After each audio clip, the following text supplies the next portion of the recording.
भाई रग रग हिंदू कुछ समय पहले रामद्रोही घोषित कर दिया था आपको।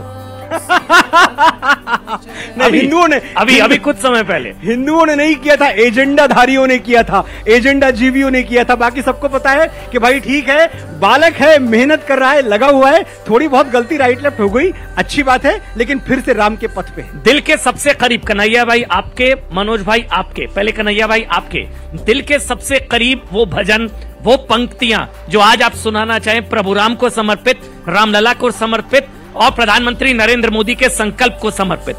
कन्हैया मित्तल जी। अयोध्या के राजा भारत है आपका, महलों में आओ स्वागत है आपका।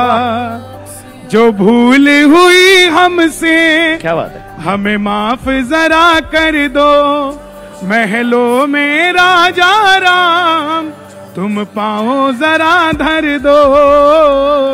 अयोध्या के राजा भारत है आपका, महलों में आओ स्वागत है आपका।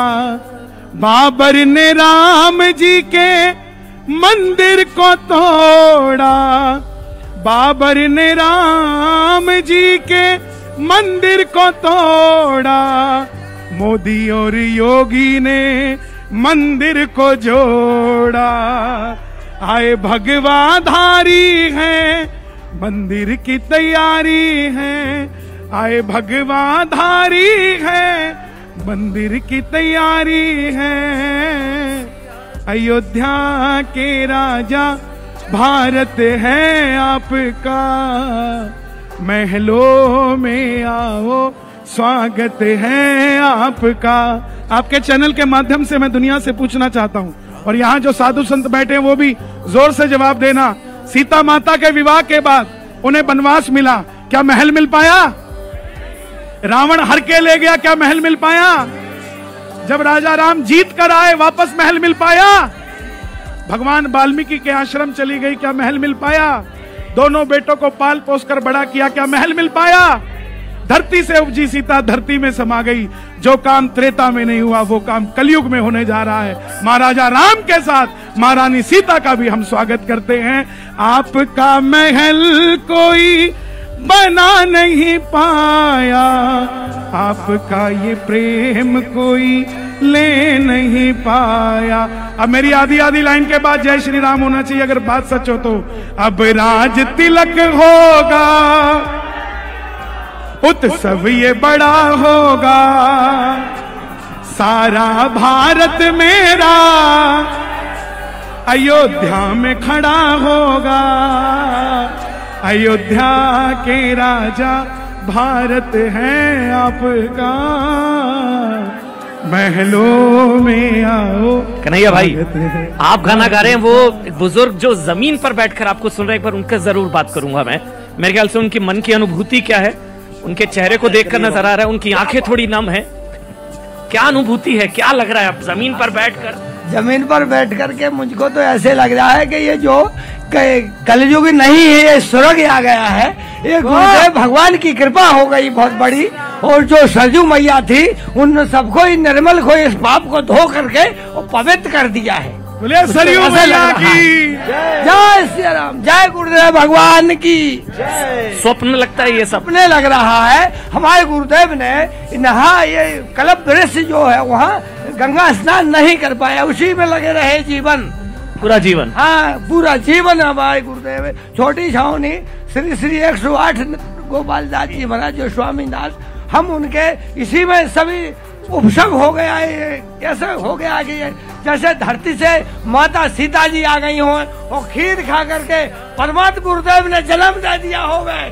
जय जय श्री राम। लेकिन मनोज भाई ये जो उत्सव है, उमंग है, उत्साह है, जो कन्हैया मित्तल ने बोला कि राम का स्वागत महल में अब किया जा रहा है, बहुत समय लग गया। लेकिन अफसोस होता है कभी 500 साल। मैं आया अयोध्या, जब मैं दर्शन करने गया, मैं वो पर्सनल एक्सपीरियंस आपको बता रहा हूँ, सीखचों के बीच में मतलब ऐसा लगता था प्रभु राम जेल में है। ऐसा पूरा 3 लेयर सिक्योरिटी, पुलिस वाले, कमांडो, सीआरपीएफ, पतली पतली सीखचों के बीच से आप निकलेंगे, दूर टेंट में प्रभु राम वहां पर रखे हुए हैं, बारिश हो रही है, क्या हो रहा है?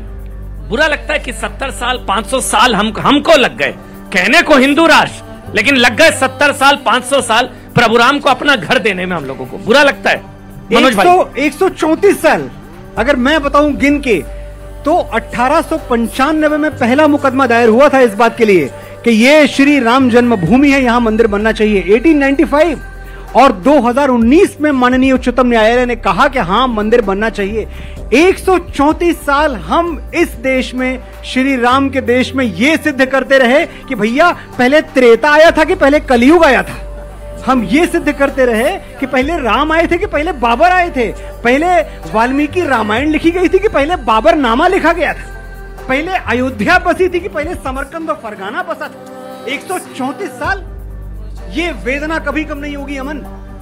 हमने मंदिर बना लिया, आज हम हर्ष से मारे खुशी के पागल हैं, लेकिन ये पीड़ा हमेशा रहेगी कि हम किन लोगों को चुन के राजनीति में आए, किन के हाथों में हमने भारत की बागडोर सौंपी, जिन्होंने हमें इतनी लंबी प्रतीक्षा करवा दी भगवान श्री राम के आगमन का दर्शन करने। लेकिन आज भी आपके शब्दों में ग्लोरीफाइड डकैतों के कई प्रेमी हैं, आज भी कई हैं, आज भी कई लोगों के मन में पीड़ा है, प्राण प्रतिष्ठा की पीड़ा है। जिन लोगों के मन में प्राण प्रतिष्ठा की पीड़ा है, भगवान उन पे कृपा करें। मैं ये समझता हूं कि जो देशद्रोह और राष्ट्रद्रोह की जो परिभाषाएं हैं, उन सब पे वो व्यक्ति खरा उतरता है जो राम का नहीं है। अब वो जो राम का नहीं, वो किसी काम का नहीं, अब वो देवद्रोह हो जाएगा। अच्छा, चलिए मुझे ब्रेक का टाइम है, लेकिन एक बार जाते जाते कन्हैया भाई आई, लेकिन अब आप कुछ पंक्तियां जो आपके दिल के करीब है, मैं गाने को नहीं कह रहा आपको, लेकिन कुछ पंक्तियां आप इतना लिखते हैं। मैं कह रहा हूं प्रभु राम को लेकर जितना टॉप में 10 हैं वो सब आपने लिखी है। नील गगन से सांवले कोटि सूर्य सा तेज, छवि देखिए श्री राम की। नील गगन से सांवरे कोटि सूर्य सा तेज, नारायण तज आए हैं शेष नाग की सेज। राघव राघव करते थे युग युग से दिन रैन, आज प्रभु ने दरस दिया धन्य हुए हैं।